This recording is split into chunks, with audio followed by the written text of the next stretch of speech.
예, 귀한 안식일 주모로 또 현장 예배로 주님 앞에 오신 모든 분들을 주님의 이름으로 환영합니다. 하나님의 특별한 은혜가 우리 모두 함께하기를 간절히 바랍니다. 오늘은 믿음으로 아브라함은 부르심을 받았을 때에 순종하여 장래의 유업으로 받을 땅에 나아갈새 갈 바를 알지 못하고 나아갔으며, 드디어 우리는 믿음의 조상 아브라함에 대하여 생각해 볼 시간이 되었습니다. 믿음으로 그가 이방의 땅에 있는 것 같이 약속의 땅에 거류하여 동일한 약속을 유업으로 함께 받은 이삭 및 야곱과 더불어 장막에 거하였으니, 이는 그가 하나님이 계획하시고 지으실 터가 있는 성을 바랐습니다. 우리는 믿음의 사람들에 대한 이야기들을 계속하고 있습니다. 제일 처음에 나왔던 믿음의 사람은 아벨이었고, 구원받은 믿음이 어떠한 것인지를 우리는 생각했습니다. 에녹을 통하여 우리는 하나님과 동행하는 믿음의 삶을 보았고, 우리는 노아를 통하여 참으로 순종하는 믿음이 무엇인지 생각해 보았습니다. 오늘은 아브라함을 통하여서 나아가는 아브라함의 믿음을 배우게 됩니다. 아벨은 바랄 수 없는 중에 바랐고, 에녹은 볼 수 없는 영적인 세계를 보는 것 같이 하여 동행했고, 노아는 할 수 없는 일을 하나님을 믿는 순종의 마음으로 그 일을 감당했습니다. 아브라함은 정말 받을 수 없는 엄청난 축복들을 믿음으로 경험하고 받았습니다. 아브라함이 받은 것들은 무엇이 있을까요? 야고보서 2장 23절에는 아브라함에 대해 이야기하기를, 아브라함이 하나님을 믿으니 이것을 의로 구원으로 여겼다, 그렇게 이야기해 주고 있습니다. 그럴 뿐 아니라 성경 가운데서 하나님의 하나님의 친구라고 칭함을 받는, 정말 사람이 누릴 수 있는 최고의 영광 가운데 한 가지를 누렸습니다. 하나님께서 아브라함을 향하여 너는 나의 벗이다, 나의 친구다. 왜 그런가 하면 어떤 지경이 되면 벗이 될 수 있습니까? 서로 심정을 토로하고 마음을 나눌 수 있는 그런 경지까지 아브라함이 도달하는 것입니다. 하나님의 마음을 깊이 깨닫고 경험함으로 그런 하나님의 친구가 되었습니다. 신약성경 곳곳에서 구원받는 자녀들을 표현하기를, 이 집에 구원이 이르렀으니 이 사람도 아브라함의 자손이미로다, 이런 표현을 많이 씁니다. 그래서 바로 이 구절을 뒤집어 생각해 보면 아브라함은 믿음의 조상이 된 것입니다. 그래서 믿어서 구원받는 백성들을 표현하기를 아브라함의 자손이다. 그래서 이스라엘 백성들이 그들이 가장 영광스럽고 자랑스럽게 칭하는 표현이 있다고 하면 그것은 아브라함의 자손이라고 하는 것입니다. 믿음의 백성이 되고 구원받는 하나님의 백성이 되었다고 하는 그런 표현을 이야기하는 것입니다. 누가복음에 보면 천국에 들어갔다고 하는 표현을 이야기하기를 아브라함의 품에 들어갔다, 그렇게 표현할 정도로 아브라함의 믿음의 영향력은 대단했습니다. 창세기 22장 2절에는 하나님께서 아브라함을 부르셔서 너는 복이 될 것이다, 그렇게 약속해 준 것이 나옵니다. 정말 놀라운 하나님의 선물을 받았습니다. 그는 정말 복이 되었고, 그는 복덩이가 되어서 많은 사람들을 행복하게 만들 뿐 아니라 성경은 이야기하기를 누구까지 그 복이 이르러 왔다고요? 천하 만민이 너로 말미암아 복을 얻게 되겠다 이야기하면서 참으로 복의 근원이 되어지는 축복을 얻게 되어졌습니다. 자, 여기 보면 좀 복잡하지만 너무 집중해서 보지 마시 바랍니다. 머리 아프니까. 안 그래도 코로나 때문에 깜깜한데 깜깜한 장면이지만은 어쨌거나 이 도표는 우리에게 이런 걸 알려주는 것입니다. 믿음의 조상이 아브라함이 없으면 이스라엘 민족은 존재할 수가 없고, 아브라함이 없다고 하면 12지파가 존재할 수가 없습니다.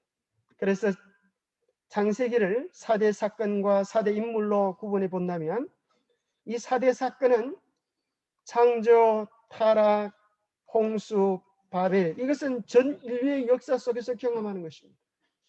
그 다음에 4대 인물이 나오는데 아브라함, 이삭, 야곱, 요셉, 이렇게 하면 창세기가 정리됩니다. 그런데 이 도표를 유심히 들여다보면 4대 인물은 다 아브라함으로부터 시작이 되어집니다. 어떻게 보면 이스라엘 민족의 역사는 아브라함에게 있어서는 자기 가문의 역사이고, 그죠? 한 가족의 이야기와 같이 요약될 수 있습니다. 그러니 아브라함이 누렸던 복이 얼마나 크고 놀라운 것인지 모릅니다.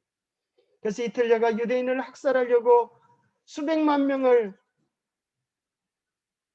가스실에 집어넣었지만 유대인들은 지금도 건재합니다.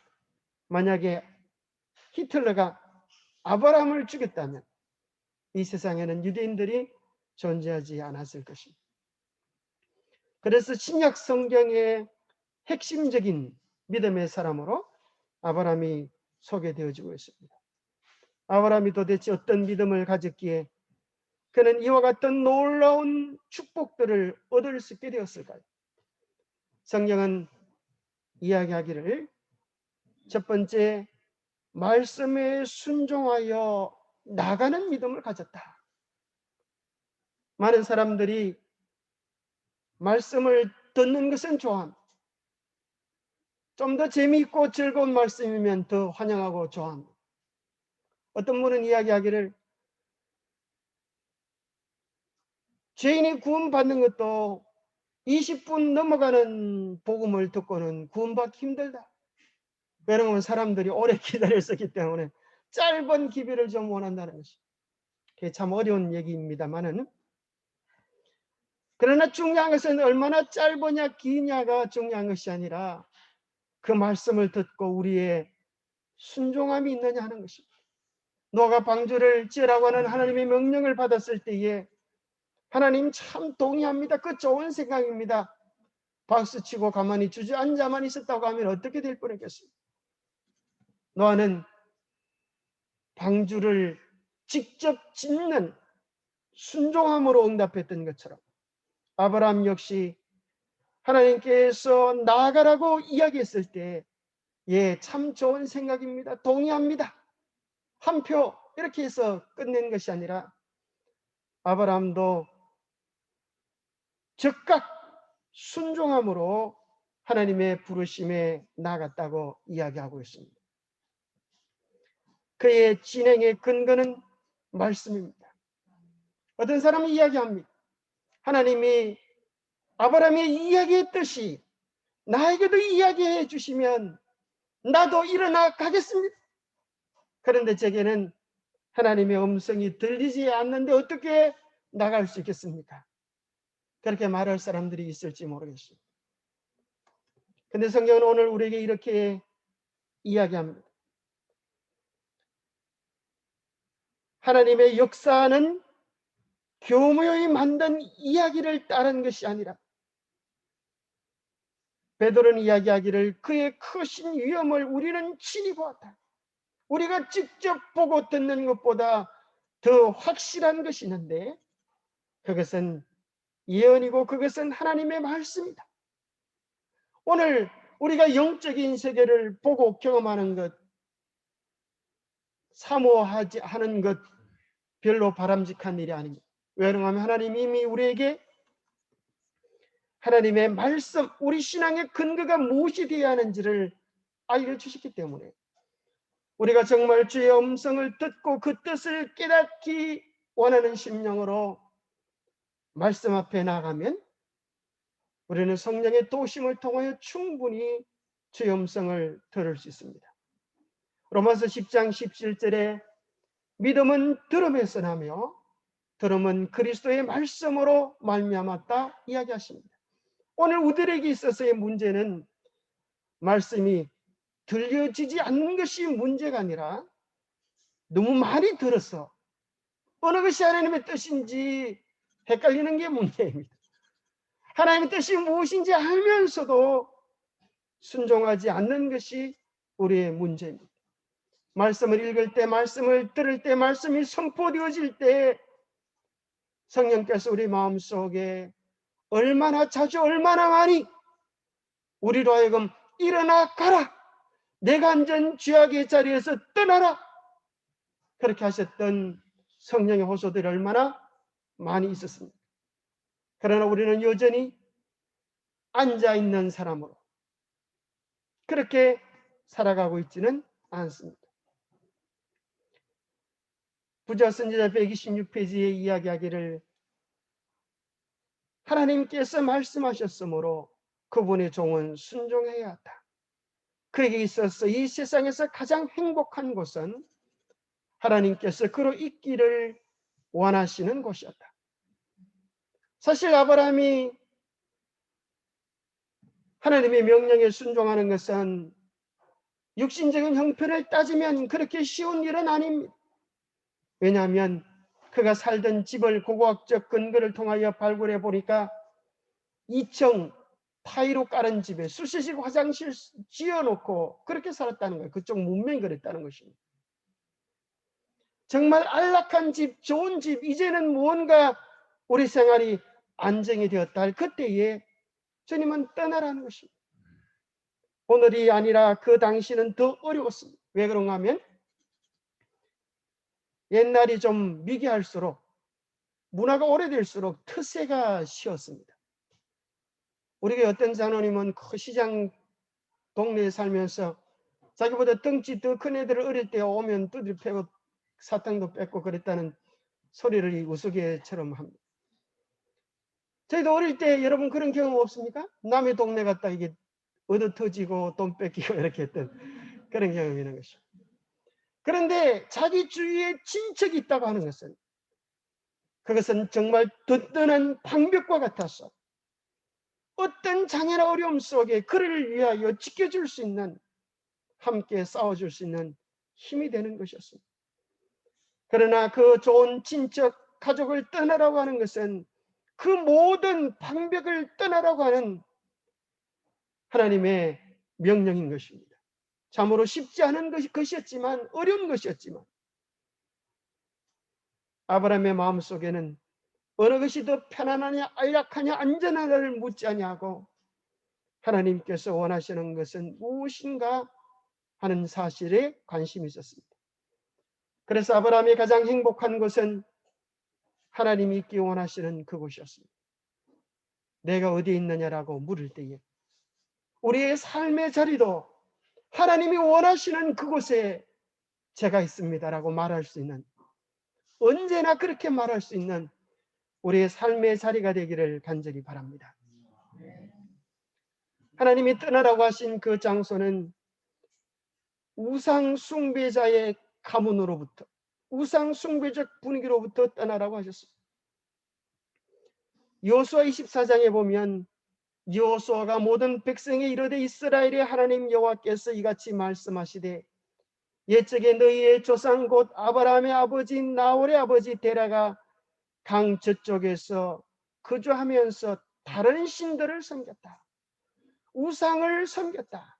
그렇게 이야기합니다. 그래서 히브리라고 하는 것은 강을 건너왔다, 그런 의미를 가지고 있습니다. 하나님의 부름에 따라서 우상 숭배의 그 모든 것을 버려두고 하나님의 부름을 향하여 떠난 것입니다.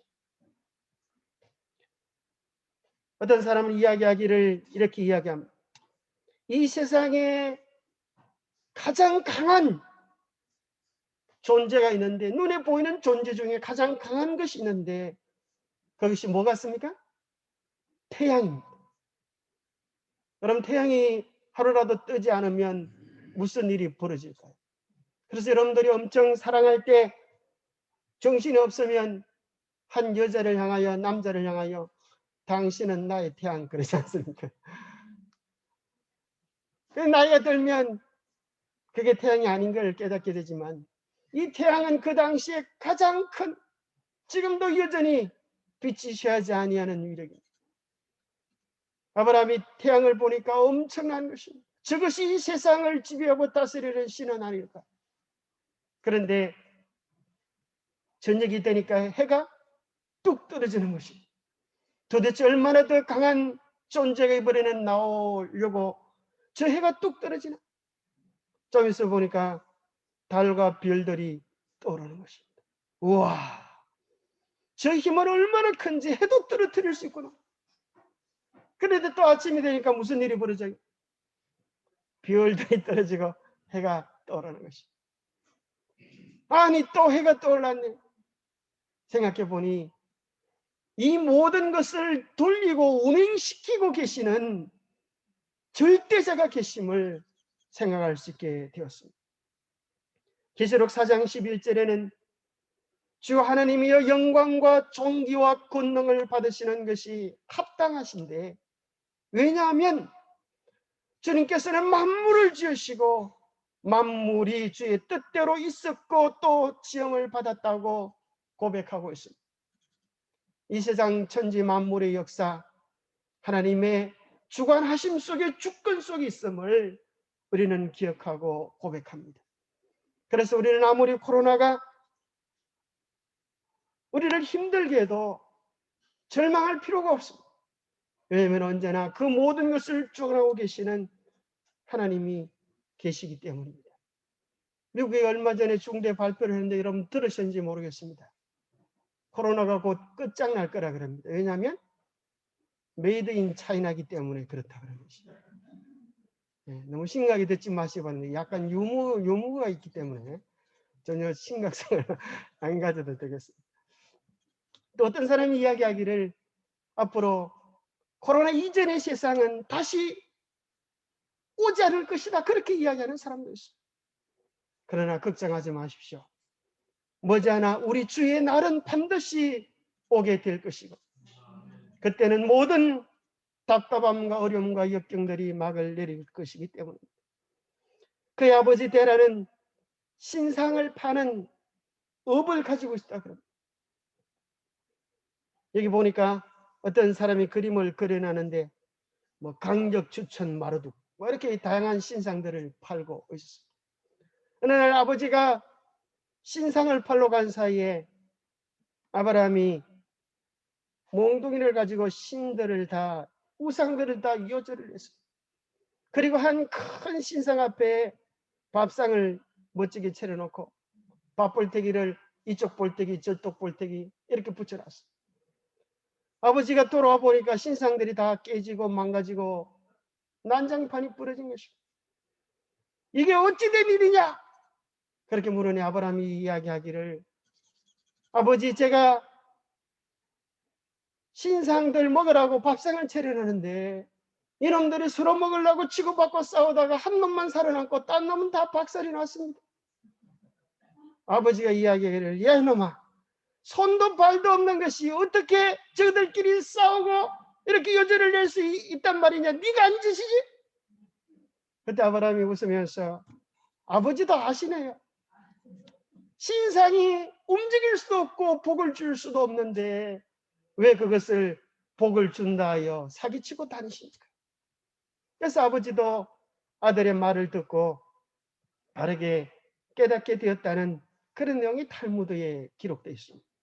사실 아브라함의 가문을 갈대아 우르에서 떠나러 간 것은 바로 이곳이 바벨론의 중심 도시였습니다. 바벨에서 떠진 후 또 다시 우상 숭배가 거의 보편화되자 마침내 주께서는 완고한 범법자들은 그들의 악한 길을 따르도록 내버려 두시고 셈 계통의 아브라함을 택하셔서 후대를 위하여 당신의 율법의 보존자로 삼으셨다. 하나님께서는 언제나 당신의 진리의 수호자들을 가지고 계십니다. 하나님의 참 백성들이 점점 더 빛을 잃어가자 하나님께서는 진리의 보존자로 그를 부르신 것입니다. 그래서 그의 이동은 바벨론에서 가나안으로 옮겨졌습니다. 성경에 두 큰 도시가 있는데 그것은 악의 세력을 상징하는 바벨론이고 또 하나는 선을 상징하는 예루살렘입니다. 성경에 나와 있는 싸움을 이야기한다면 바벨론과 예루살렘의 싸움이라고도 말할 수 있습니다. 하나님께서 그를 바벨론 가운데서 부르셔서 약속의 땅 가나안으로 오게 하셔서 하나님의 위대한 일을 하게 해 주십니다. 하나님은 우리를 어떻게 인도하시는가? 아주 중요한 말씀입니다. 한번 같이 읽어보겠습니다. 시작. 위로 하늘을 향한 발걸음은 한 번에 한 걸음씩 내디뎌야 하며 모든 나아가는 발걸음은 다음을 위해 우리를 강하게 한다. 인간의 심령에 있는 하나님의 은혜에 변화시키는 능력은 거의 모든 사람들이 깨닫지 못하는 일이다. 왜냐하면 그들은 너무 게을러서 필요한 노력을 행하지 않기 때문이다. 여기 하나님께서 우리를 어떻게 인도하시는가에 대한 이야기를 하시면서 우리를 어떻게 인도하신다고요? 한 번에 한 걸음씩 한 걸음씩 인도하시는 것입니다. 그 다음에 두 번째 걸음은 훨씬 더 쉬워지는 것입니다. 오늘 우리의 걸음을 어느 쪽으로 한 걸음 내디디냐에 따라서 우리가 도착하는 마지막 종착지가 달라지게 될 것입니다. 한 걸음 내딛는다고 해서 천국이 우리에게 이루어지는 것은 아닙니다. 그러나 그 걸음의 마지막에는 천국에 도달해 있을 것입니다. 한 걸음 내디딜 때 우리는 바로 그 다음 앞을 또 이끄시고 계시는 우리의 다음 발걸음을 강하게 하시는 하나님의 은혜를 경험할 수 있습니다. 그런데 많은 사람들이 하나님의 은혜와 변화시키는 능력을 거의 깨닫지 못하는 이유는 오늘 그 한 걸음 내딛는 믿음을 향한 결단을 주저하기 때문입니다. 믿음의 조상도 약속의 땅으로 가기 위하여 한 걸음을 내디뎌야 했습니다. 오늘 하나님을 향하여 말씀을 향하여 우리의 걸음이 옮겨질 수 있게 되기를 바랍니다. 그리고 그의 순종은 지체하지 않는 순종이었습니다. 그런데 우리가 아이들에게 무슨 명령을 하면 조금 있다가 이렇게 아이들이 얘기할 때가 있어요. 근데 조금 있다가 이렇게 했던 일들은 대부분 아주 안 하는 것으로 끝이 나는 수가 많이 있습니다. 우선 이것부터 하고 이렇게 이야기하는, 누가 뭐 말을 안 듣는다는 거 아니잖아, 좀 있다가 이것부터 하고 이렇게 하던 일들은 대부분 그르치고 마는 것입니다. 그는 부르심에 순종하기를 주저하지 않았다. 그는 약속의 땅에 관하여 묻지 않았다.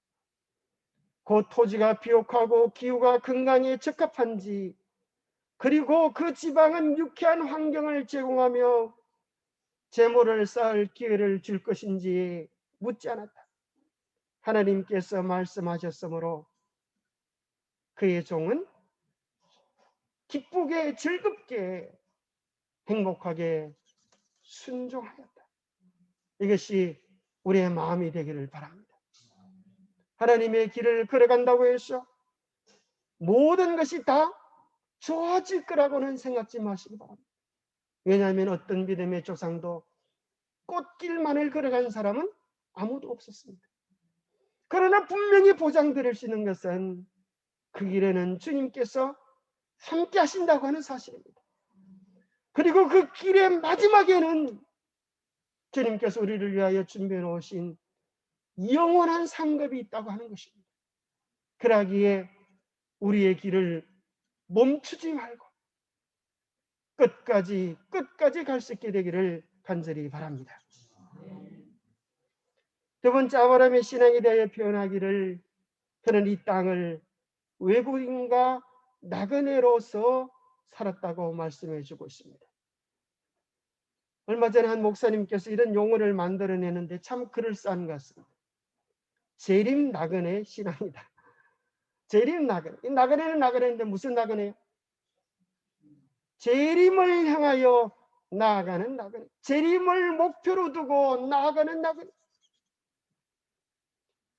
이 사람들은 다 믿음을 따라 죽었으며 약속을 받지 못하였으되 그것들을 멀리서 보고 환영하며 또 땅에서는 외국인과 나그네임을 정언하였으니 그들이 같이 말하는 것은 자기들의 본향 찾는 자임을 나타냅니다.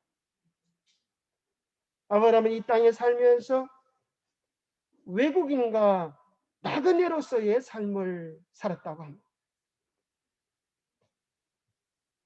우리도 이 땅을 살면서 외국인과 나그네로서의 삶을 살아갈 수 있게 되기를 바랍니다.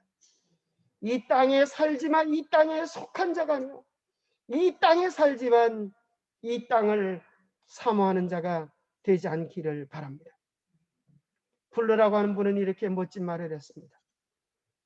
바보는 방황하고 현명한 사람은 여행을 떠납니다. 우리가 도착해야 될 목적지가 어딘지 모르고 가는 사람은 바보인 것입니다. 우리 인생의 목적지를 알지 못하고 깨닫지 못하고 그저 죽지 못해서 사는 사람은 방황자인 것입니다.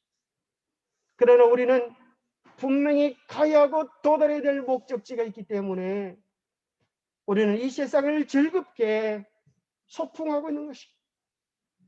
어느 날 주님께서 우리를 부르실 때 우리는 손을 다 툴툴 털어버리고 이 세상 소풍을 끝내고 영원한 소망에 우리 집 하나님 앞에 도달해 있을 것입니다. 고로 우리는 나그네임을 기억하고 이 땅에 영원한 소망을 두지 않게 되기를 바랍니다. 나그네들은 생각해 보면 참 서러움이 많습니다. 제가 필리핀에 있을 때 어느 날 원치 않게 어느 날 새벽에 차를 몰고 이제 우리 조카가 공항에 온다고 그래서 잽싸게 이제 차를 운전하고 가는데 내 거리에서 이렇게 된 판인데 내가 가는 도로가 메인 도로 같은데 갑자기 저쪽 도로에서 차가 나타나는 바람에 둘이 뽀뽀를 하게 됐어요. 차가 정신없이 몇 바퀴 구르고 서니까 동네 사람들이 몰려왔는데 내 편을 들어주는 사람은 한 명도 없었어요. 왜 그런가 하면 다 필리핀 사람들인데 저놈이 잘못했다고 다 나를 그렇게 욕하는 바람에 제가 할 수 없이 돈 물어주고 떠났던 적이 생각이 납니다. 여러분 외국에서 외국인으로서 무슨 사건이 터지면 절대 그 동네 사람들이 여러분 편 들어줄 거라고 기대하지 마십시오. 기대하는 것 자체가 잘못입니다. 괜히 문제를 걸고 넘어졌다가는 코만 터지게 마련입니다. 그래서 모든 것이 나그네는 억울해도 무슨 생각을 해야 되겠어요? 이 집은 우리 집이 아니다. 이것은 다 지나가는 것이다. 그저 우리의 마음, 우리의 생명 이것을 빼앗기지 않고 무사히 지나갈 수 있으면 다행한 것입니다. 나그네의 스름이라고 하는 글을 쳐보니까 웬 노래가 나옵니다. 오늘도 걷는다마는 정처 없는 이 발길 지나온 자국마다 눈물 고였다. 선창가 고동소리 옛님이 그리워도 나그네 흐를 길은 한이 없어라. 타관 땅 밟아서 돈지 10년 넘어 반평생 사나이 가슴 속엔 한이 스린다. 황혼이 찾아들면 고향도 그리워져 눈물로 꿈을 불러 찾아도 보내. 낯익은 그리다마는 이국보다 차오라. 가야 할 지평선엔 태양도 없어 새벽별 찬소리가 뼈골에 서미는데 어디로 흘러가랴 흘려갈 소냐. 참 타향살이가 쉽지 않습니다. 그죠? 거리는 몇 번 봐서 낯익지만은 이국 땅에 사는 것보다 더 차갑게 느껴지는 날씨. 아무도 나를 지지해주고 도와주고 응원해주는 사람이 없기에 느끼는 영적 외로움을 이 땅에 사는 그리스도인들은 경험할 수밖에 없는 것입니다. 내 곁에 아무도 없는 것 같은 그런 차가움을 경험하고 있을 때 주님 우리 곁에 오셔서 그렇게 말씀하시는 것입니다. 나도 그렇게 살았다. 나도 너를 위하여 이 땅에서 타향살이를 했다. 그러나 걱정하지 마라. 나는 너를 위하여 외롭지 않은 사랑의 집, 행복의 집, 영원한 집을 너를 위하여 짓고 있다. 네가 이 땅에서 외롭다고 해서 이 땅에 뿌리를 내리면 너는 더 이상 나의 사람이 아니다. 우리는 외롭지만 가야 할 나그네의 걸음을 재촉해 가야 할 것입니다. 우리는 이 세상과는 다른 법을 가졌기에 우리는 나그네입니다. 에스더서에 보면 하만이 이스라엘 백성을 진멸할 때에 이렇게 이야기합니다. 한 민족이 왕의 나라 각 지방 백성 중에 흩어져 가는데 그 법률이 만면의 것과 달라서 왕의 법률을 지키지 아니하오니 용납하는 것이 왕에게 무익하니라. 몇 월 며칠 날짜를 정하여 이 무익한 백성을 진멸하는 것이 좋겠다. 그렇게 왕에게 호소를 하는 내용이 나옵니다. 그러기 호소를 관철시키기 위하여 많은 금덩어리를 왕에게 바치는 내용이 나옵니다. 머지않아 이 세상에 이런 일이 있게 될 것입니다. 온 세상 사람들이 한 가지 법률로 똘똘 뭉쳐서 재난을 끝내게 하는 예배를 드릴 때 이 세상의 법과 다른 법을 가진 한 백성으로서 하늘의 법을 가진 백성으로서 탄압과 멸시의 대상이 되는 때가 있게 될 것입니다. 그러나 그럴 때에 우리는 걱정하지 마십시오.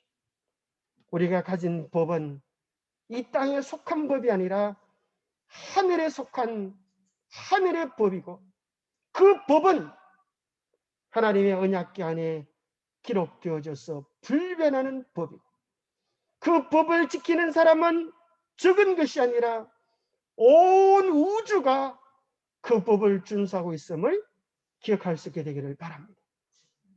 그리고 그것은 결코 그 사형명령은 결코 유대인들의 하나님의 백성의 멸절로 끝나지 아니하고 그 전쟁은 어둠의 백성의 멸망으로 끝난다고 하는 사실을 기억하시게 되기를 바랍니다. 그는 이 땅에서 나그네로 살았기 때문에 세상에 매이지 않는 삶을 살았습니다. 어떤 분이 얼마 전에 이런 카톡을 보내왔습니다. 우리는 빈손으로 왔다가 빈손으로 가네요. 그렇습니까? 아무도 움켜잡고 갈 수가 없어요. 그러니 빈손은 아름다운 것이라는, 빈손은 욕심 없는 손이라는, 빈손은 하나님께서 보시기에 칭찬할 만한 손이라는, 우리의 손이 이 망가지는 세상을 움켜잡지 않는 손이 되기를 바랍니다. 우리의 손이 하늘을 붙잡는 손이 되기를 바랍니다. 우리의 손이 양보하고 베풀고 나누는 사랑과 자비의 손이 되기를 바랍니다. 아브라함과 롯의 가족이 함께 있으면서 이제 풍부해지자 싸움이 벌어졌어요. 아브라함의 목자와 롯의 목자가 서로 다투게 되었습니다. 그때 마땅히 조카인 롯이 양보를 하면서 삼촌이 먼저 좋은 거 택하십시오. 그렇게 말을 해야 인지상정인데 롯은 입을 닫고 있는 것입니다. 그때 아브라함이 나서면서 이야기합니다. 조카야, 네 앞에 온 땅이 있지 않니? 나를 떠나가라. 이제 우리가 함께 살 수 있을 때가 아니고, 네가 좌를 하면 나는 우를 하고 네가 우를 하면 나는 좌하리라. 네가 먼저 네 하고 싶은 것, 좋은 것을 네가 선택해라. 이것은 참으로 어려운 양보입니다. 왜냐하면 그 당시 이것은 생명과 직결되는, 생존과 직결되는 것이기 때문이었습니다. 그런데 이 조카라는 놈이 사방을 다 둘러보고 나서, 아이고 형님이 더 좋은 것 하십시오. 저는 이곳 못하는 것을 하겠습니다. 이렇게 해야 또 조카된 돌인데, 눈으로 보기에 가장 좋은 것을 보면서, 아이고 삼촌, 제가 나를 부르네. 내가 저것을 택하겠습니다. 그때 아브라함의 마음속에 얄미운 마음이 들었을까요? 안 들었을까요? 죽밤을 주고 싶었을까요? 아브라함은 네가 좋은 것 선택했다. 네가 좋은 것 선택하니 내 마음이 기쁘다. 그것이 아브라함의 마음. 솔직한 아브라함의 마음이었어. 왜냐하면 아브라함의 소망은 이 땅에 매이지 아니하고 하늘에 있었기 때문에. 아니 목사님이 어떻게 그 아브라함 마음속에 들어가 봤어요? 어떻게 그렇게 잘 알아요? 그렇게 이야기한다면 제가 그 근거를 댈 수가 있어요. 왜 그런가 하면 그 다음번에 이제 롯이 너무나 좋은 소돔 가까이 가다가 소돔 사람들이 다 적군에 의하여 잡혀가게 되었어요. 만약 아브라함의 마음속에 조금이라도 선했던 마음이 있었다고 하면 요놈 꼴 좋다. 어른도 모르고 좀 믿들더만은 요놈 벌을 받았구나. 맛 좀 봐라. 이렇게 할 수도 있었는데 아브라함은 자기 조카가 잡혀갔다고 하는 소식을 듣자마자 잘 훈련된 집안 용사 318명을 거느리고 단까지 쫓아갔어. 모든 빼앗겼던 재물과 조카 롯과 재물과 그 부녀와 친척을 다 찾아온 것입니다. 이것은 정말 목숨을 내건 헌신이지 않습니까? 자기에게 섭섭하게 하고 어쩌면 손해를 보게 했던 그 조카를 위하여 그는 목숨을 걸고 사랑을 베푼 것입니다. 그러나 더 놀라운 것은 여기서 끝난 것이 아닙니다.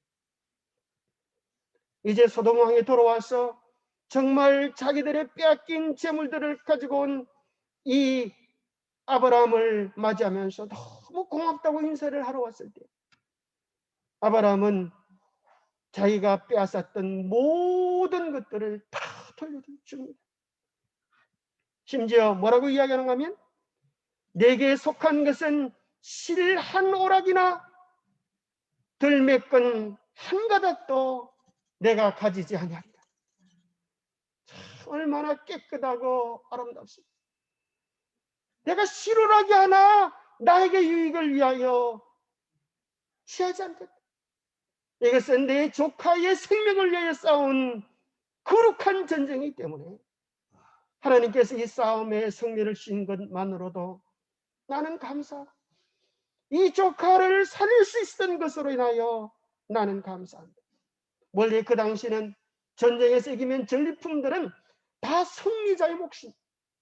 그러나 아브라함은 그 모든 것들을 소돔 왕에게 양보하면서 깨끗이 물러나는 모습을 보여주면서 그러니 이 땅에 살지만 이 땅의 것에 대하여 조금도 욕심을 가지지 아니하고 하늘 백성답게 빈손으로 아름답게 살았던 믿음의 모습을 발견하게 되는 것입니다.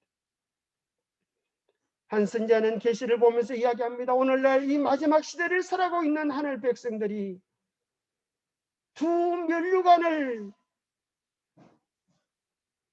보고 있는데 한 면류관은 뺏기지 않으려고 몸부림을 치면서 꼭 붙잡고 있고, 한 면류관에 대해서 그들의 관심은 있는 둥 마는 둥 하다. 그들이 뺏기지 않으려고 몸부림치는 면류관은 하늘 면류관이겠어요? 세상 면류관이겠어요? 하늘 면류관이었으면 얼마나 좋으랴마나. 오늘날 이 땅에서 하늘 백성이라고 이야기하는 사람들이 놓치지 않고 뺏기지 않으려고 하는 것은, 죄송하지만 하늘 면류관이 아니라 세상 면류관을 놓지 않으려고 그렇게 발버둥 치고 있다고 하는 것입니다. 우리의 면류관, 우리의 사모하는 것이 바뀔 수 있게 되기를 바랍니다. 여러분이 아무리 나그네가 아니라고 이야기할지 몰라도 기억하십시오. 여러분은 가진 것, 모든 것 다 두고 떠나야 할 나그네입니다. 우리가 하늘을 바라보면 가야 할 곳이 있는 나그네이고, 하늘을 바라보지 않으면 삶의 방향과 목적을 잃어버리는 어리석은 방황자일 수밖에 없습니다. 세 번째, 아브라함의 신앙을 이야기하기를 더 나은 본향을 사모하는 믿음의 사람이었다, 이렇게 이야기해 줍니다. 그들이 이제는 더 나은 본향을 사모한, 곧 하늘에 있는 것이라. 아브라함은 사실은 약속의 땅 가나안보다 더 사모하는 곳이 있습니다. 그것은 하늘 본향이었습니다. 이 땅에 있는 것들은 다 사라져 가는 것들입니다. 하나님이 그들의 하나님이라 일컬음 받으심을 부끄러워하지 아니하시고 그들을 위하여 무너지지 않는 영원한 행복의 성을 예비하셨습니다. 고로 우리는 더 나은 본향을 사모할 수 있게 되기를 바랍니다. 하늘 본향을 사모하는 사람들은 무엇을 사모하는 사람들입니까? 하늘 본향을 사모하는 사람들은 그 본향 안에 계신 예수님을 사모하는 사람입니다. 하늘 본향을 사모하는 사람들은 주님을 사모하는 사람들입니다. 하늘 본향을 사모하는 사람들은 우리 좋으신 주님의 성품을 사모하는 사람들입니다. 오늘 우리가 좋으신 주님의 성품을 사모한다면 오늘 우리가 그 천국을 누릴 수 있습니다. 주님은 우리에게 당신의 성품을 나누어 주기를 기뻐하시기 때문에, 누가 주의 마음을 알아서 주를 가르치겠느냐? 그러나 우리가 그리스도의 마음을 가졌느니라. 사도 바울은 충분히 이렇게 얘기했고, 또 아브라함 역시 이렇게 말할 수 있었을 것입니다. 누가 주의 마음을 알아서 주님을 가르칠 수 있겠습니까? 그러나 우리가 주님의 마음을 가졌습니다. 그렇게 말할 수 있는 아브라함이 되기를 바랍니다. 이 아브라함이 어느 때 하나님의 마음을 깨달았습니까? 가장 소중한 것, 그것을 하나님께 드릴 때에 깨달았습니다. 하나님의 음성이 들려왔습니다. 사랑하는 내 아들 독자 이삭을 모리아산에 번제로 드리라. 사실 아브라함이 믿음의 걸음을 내디뎠지만 그의 삶에는 많은 실패의 자국들이 있었습니다. 그때마다 그의 삶을 붙잡아 주신 것은 하나님이었습니다. 생각해 보니 자랑할 수 있는 것은 나의 믿음이 아니라 나를 붙잡아 주신 하나님의 은혜요 긍휼과 사랑임을 발견했습니다. 다시 생각해 보니 이삭을 주신 분도 하나님이셨다고 하는 사실을 깨닫게 된 것입니다. 하나님이 주신 것 제가 하나님께 드립니다. 아브라함은 사랑하는 이삭을 드리면서 자기의 모든 것을 정말 아낌없이 하나님을 향하여 들었습니다.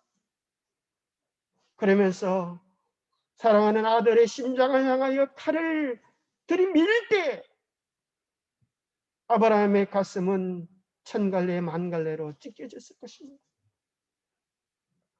그의 실신할 지경이 되었을 것입니다. 하나님 제게 어떻게 이런 참혹한 고통을 허락하시오?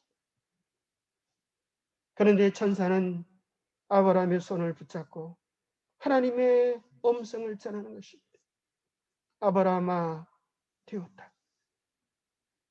이제 온 우주에 너의 믿음을 증명하고 믿음의 조상으로서의 충분한 면류관을 쓰게 되었다.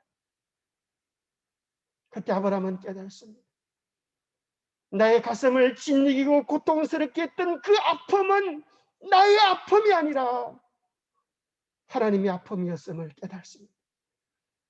나의 고통이 아니라 하나님의 고통이었음을, 나의 절망이 아니라 나를 구원하기 위한 하나님의 말할 수 없는 절망이었음을 깨닫게 되었습니다. 그때 비로소 그는 아무것도 아닌 나를 위하여 모든 것을 주신 하나님의 심정, 하나님의 마음을 맛보게 된 것입니다.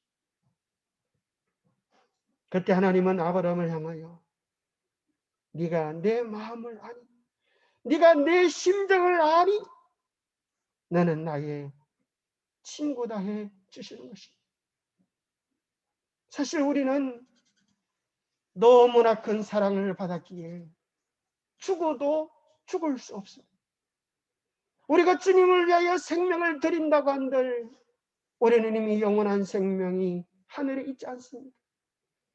우리가 주님을 위하여 모든 재산을 드린다고 한들 그 모든 것들은 주님께서 우리에게 주신 것들이지 않습니다. 우리는 어차피 망가진 운명, 죄로 말미암아 죽을 수밖에 없는 생명을 가지고 그것을 다 드린다고 한들 주님께서 우리에게 주신 그 영원한 생명에 비하면 자랑할 것이 아무것도 없는 사람들입니다. 그러나 주님은 우리를 위하여 점없고 흠없는 당신의 생명을, 당신의 사랑을 영원히 변치 않은 언약을 오늘 우리에게 주신 것입니다. 오늘 그 사랑으로 인하여, 그 약속으로 인하여, 그 은혜로 인하여 여러분 행복하시게 되기를 바랍니다. 주님께서 주신 것은 이 세상의 것과 같지 아니하여 결코 쇠하지 않는 영원한 것이니 그 좋으신 주님을 사모하고 그분의 성품을 누리시게 되기를 바랍니다. 하늘나라를 사모하는 백성들은 사모할 사명이 있는 것입니다. 우리는 복음을 누릴 뿐 아니라 나누어 주기를 사모할 수 있으면 좋겠습니다. 오늘 아침에 우리 이정식 장로님이 보내신 말씀에 이런 내용이 나와 있습니다. 그대는 하나님의 심판정에서 사교 모임에서 만났던 사람들, 특별히 그대의 가마 아래 맡겨졌지만 결국 그리스도를 알지 못한 채 죽은 사람들을 만날 준비가 되었는가? 그대는 그들의 피가 그대의 옷에 묻지 않았다고 말할 준비가 되었는가? 그 말씀 들으니까 섬찟하잖아요. 하늘 심판정 앞에 섰을 때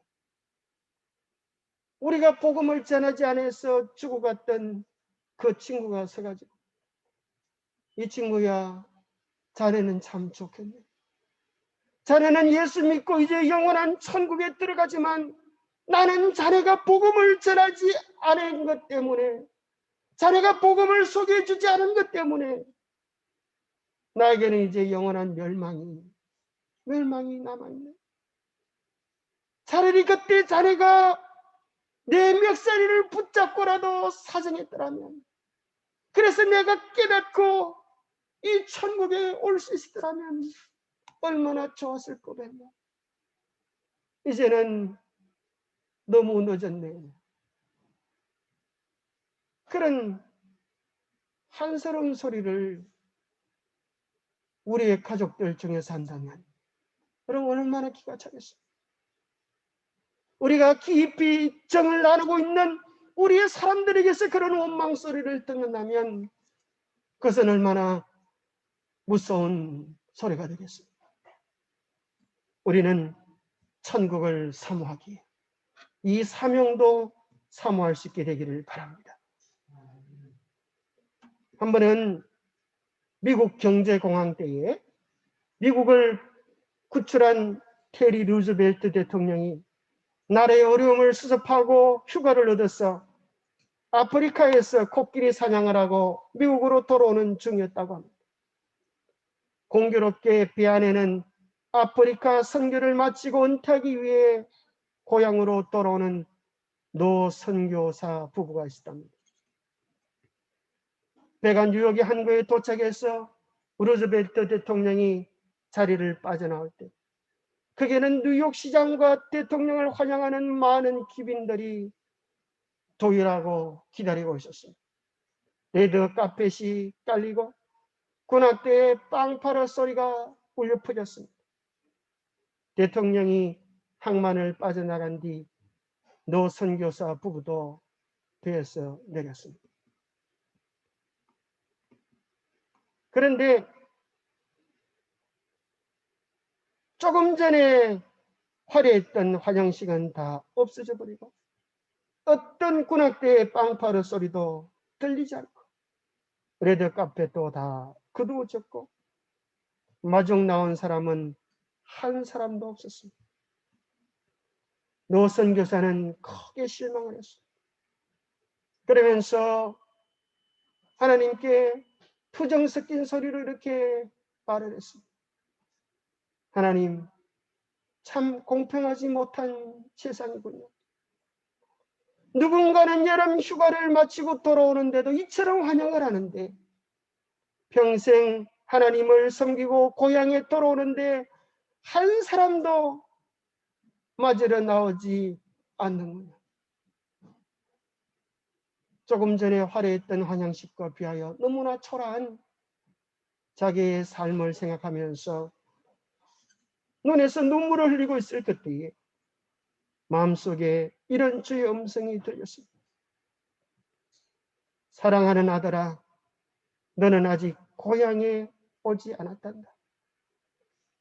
네가 고향에 돌아오는 날 나는 너를 위하여 레드 카펫이 아니라 황금길을 깔아주마. 군악대의 빵파르 소리가 아니라 천사장의 나팔 소리와 함께 내가 나가마. 사랑하는 아들아, 너는 아직 고향에 오지 않았단다. 네가 고향에 도착하는 그날 내가 친히 너를 위하여 천천만만 천사를 거느리고 너를 환영하려 하마. 여러분, 이 땅은 우리의 고향이 아닌 것입니다. 아니, 이 땅이 우리의 고향이 아님을 인하여 감사하게 되기를 바랍니다. 재난과 어려움과 눈물과 역경이 많은 것이 우리의 운명이 아니라 주님께서 준비해 놓으신 것은 영원한 하늘의 소망임을 인하여 기뻐하시게 되기를 바랍니다. 그날 주님께서 우리를 안아주실 것입니다. 그날 주님께서 우리의 눈물을 닦아주실 것입니다. 그날 주님께서 우리의 어깨를 토닥여 주시며 고생하고 수고했던 여러분의 수고를 다 하나도 빠짐없이 기억해 주실 것입니다. 우리 시민권은 하늘에 있는지라 거기로부터 구원하는 자 곧 주 예수 그리스도를 기다리노니 그는 만물을 자기에게 복종하게 하실 수 있는 자의 역사로 우리 낮은 몸을 자기의 영광의 몸의 형체와 같이 변하게 하시리라. 그때 우리 모두는 불사불멸의 옷을 입고 영원한 천국의 기쁨을 누리게 될 것입니다. 그날까지 우리의 믿음이 변하지 않고 매일매일 믿음으로 순종하여 진보하는 믿음이 되시기를 간절히 바랍니다. 하나님 아버지, 오늘 우리에게 믿음의 조상 아브라함의 믿음을 통하여 우리가 어떻게 믿어야 할지, 어떻게 살아야 할지, 어디에 우리의 마음과 애정을 두고 살아야 할지를 깨닫게 해 주시니 감사합니다. 우리의 마음의 귀를 세상을 향한 창을 닫고 하늘을 향하여 문을 열 수 있도록 도와주시옵소서. 주의 음성이 들릴 때 우리로 주저하지 않게 하시고 지체하지 않게 하시고 기쁜 마음으로 달려가게 하여 주셔서 한 걸음 한 걸음 우리의 걸음을 인도하시고 천국을 열어 보이시는 하나님의 사랑을 우리 모두가 맛보게 하여 주시옵소서.